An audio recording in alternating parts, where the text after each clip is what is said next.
Hello boys and girls, welcome to my YouTube channel.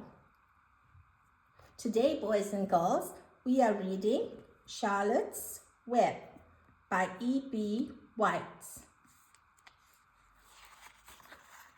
Chapter 3, Escape.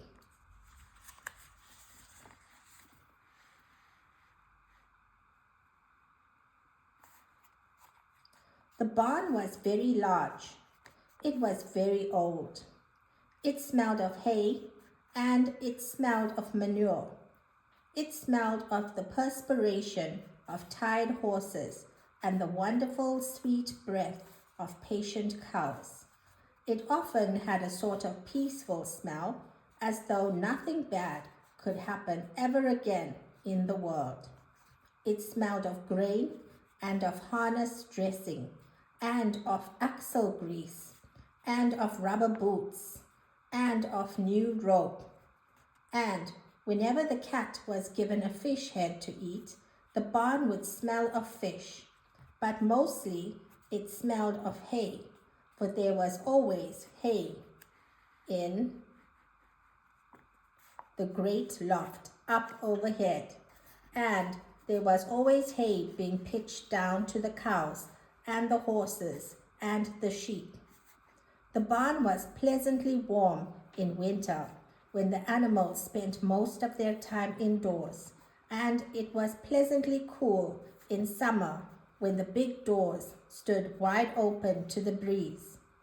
The barn had stalls on the main floor for the work horses, tie-ups on the main floor for the cows, a sheepfold down below for the sheep, a pig pen down below for Wilbur, and it was full of all sorts of things that you would find in barns: ladders, grindstones, pitchforks, monkey wrenches, scythes, lawn mowers, snow shovels, axe handles, milk pails, water buckets, empty grain sacks, and rusty rat traps.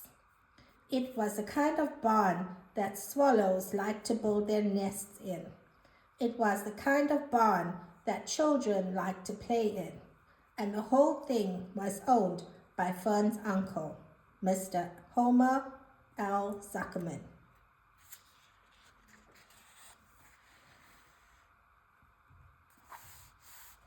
Wilbur's new home was in the lower part of the barn, directly underneath the cows. Mr. Zuckerman knew what a manure pile is, a good place to keep a young pig.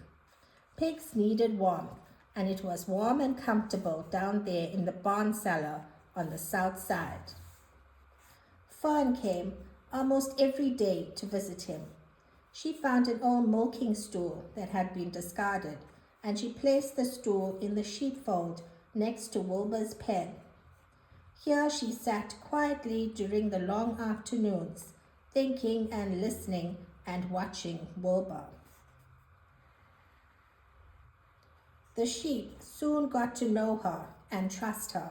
So did the geese, who lived with the sheep. All the animals trusted her. She was so quiet and friendly. Mr. Zuckerman did not allow her to take Wilbur out, and he did not allow her to get into the pig pen. But he told Fern that she could sit on the stool and watch Wilbur as long as she wanted to. It made her happy just to be near the pig, and it made Wilbur happy to know that she was sitting there right outside his pen. But he never had any fun, no walks, no rides, no swims. One afternoon in June, when Wilbur was almost 2 months old, he wandered out into a small yard outside the barn. Fern had not arrived for her usual visit. Wilbur stood in the sun, feeling lonely and bored. "There's never anything to do around here," he thought.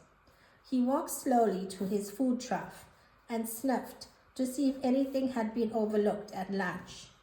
He found a small strip of potato skin and ate it. His back itched, so he leaned against the fence and rubbed against the boards. When he tired of this, he walked indoors, climbed to the top of the manure pile, and sat down. He didn't feel like going to sleep. He didn't feel like digging. He was tired of standing still, tired of lying down. I'm less than 2 months old, and I'm tired of living, he said. He walked out to the yard again.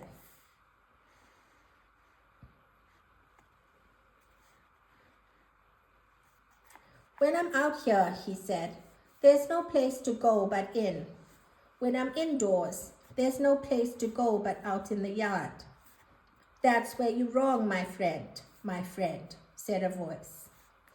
Wilbur looked through the fence and saw the goose standing there.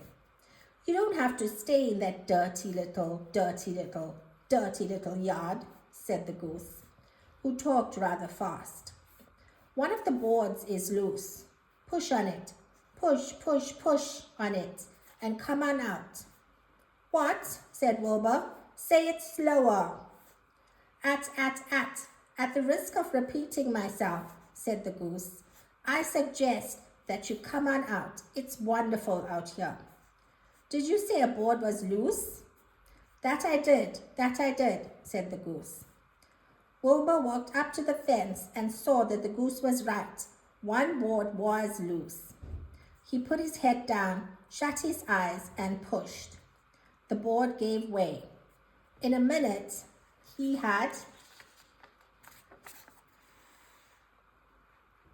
squeezed through the fence and was standing in the long grass outside his yard. The goose chuckled. How does it feel to be free? She asked. I like it, said Wilbur. That's it. I guess I like it.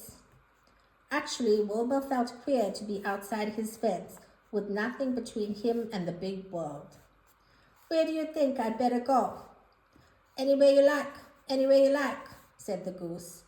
Go down through the orchard, root up the sod, go down through the garden, dig up the radishes, root up everything, eat grass, look for corn, look for oats, run all over, skip and dance, jump and prance, go down through the orchard, and stroll in the woods.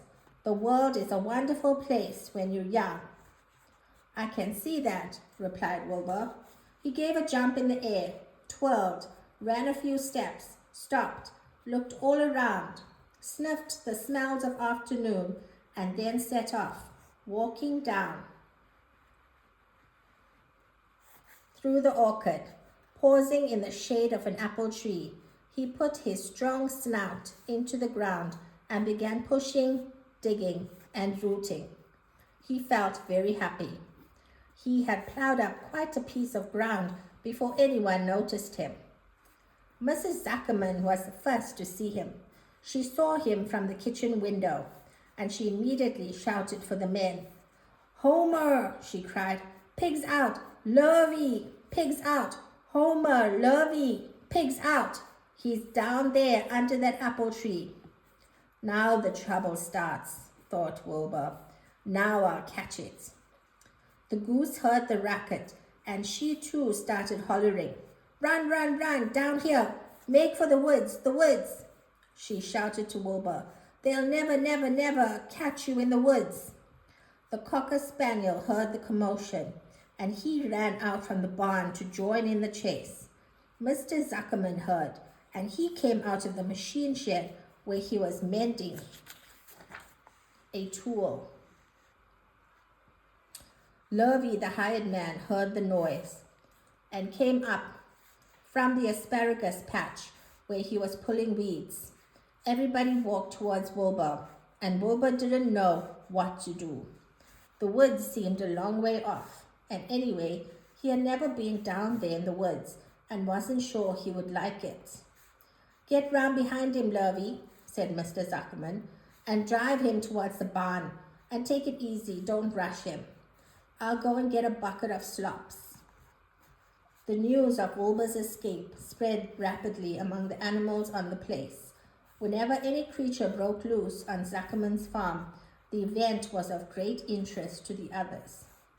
The goose shouted to the nearest cow that Wilbur was free, and soon all the cows knew. Then one of the cows told one of the sheep, and soon all the sheep knew. The lambs learned about it from their mothers. The horses in their stalls, in the barn, pricked up their ears when they heard the goose hollering. And soon the horses had caught on to what was happening. "Wilbur's out," they said.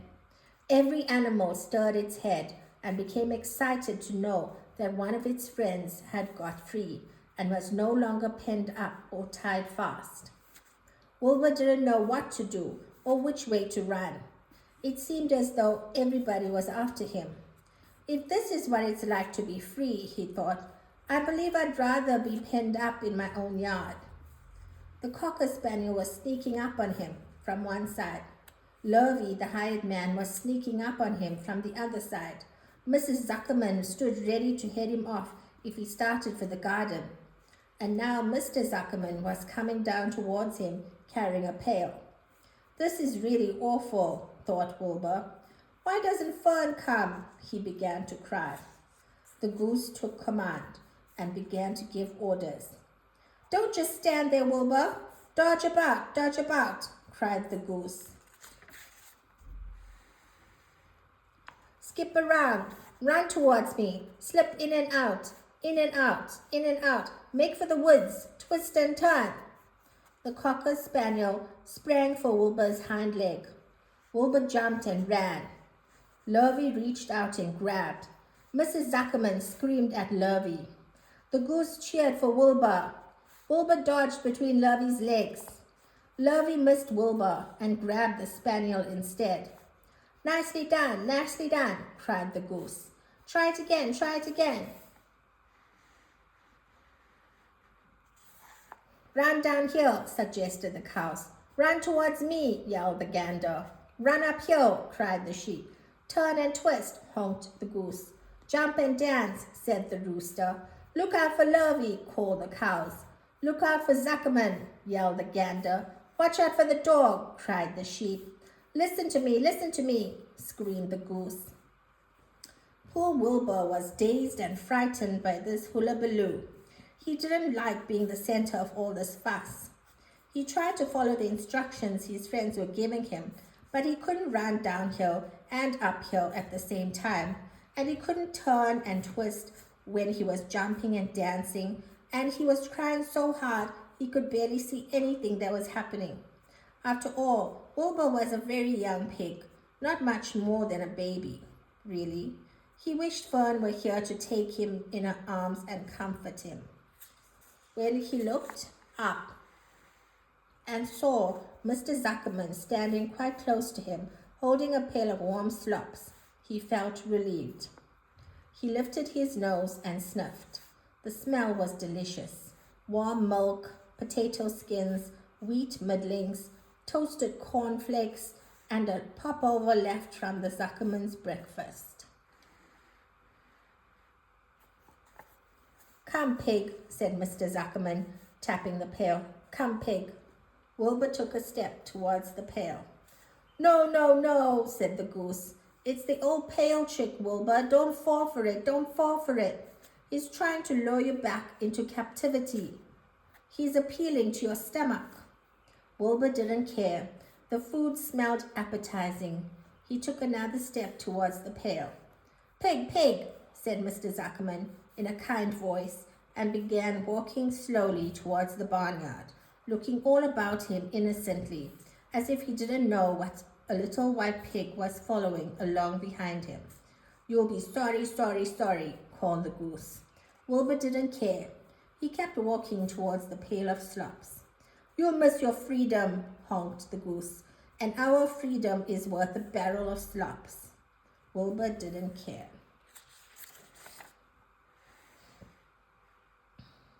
When Mr. Zuckerman reached the pig pen, he climbed over the fence and poured the slops into the trough. Then he pulled the loose board away from the fence so that there was a wide hole for Wilbur to walk through. Reconsider, cried the goose. Wilbur paid no attention. He stepped through the fence into his yard.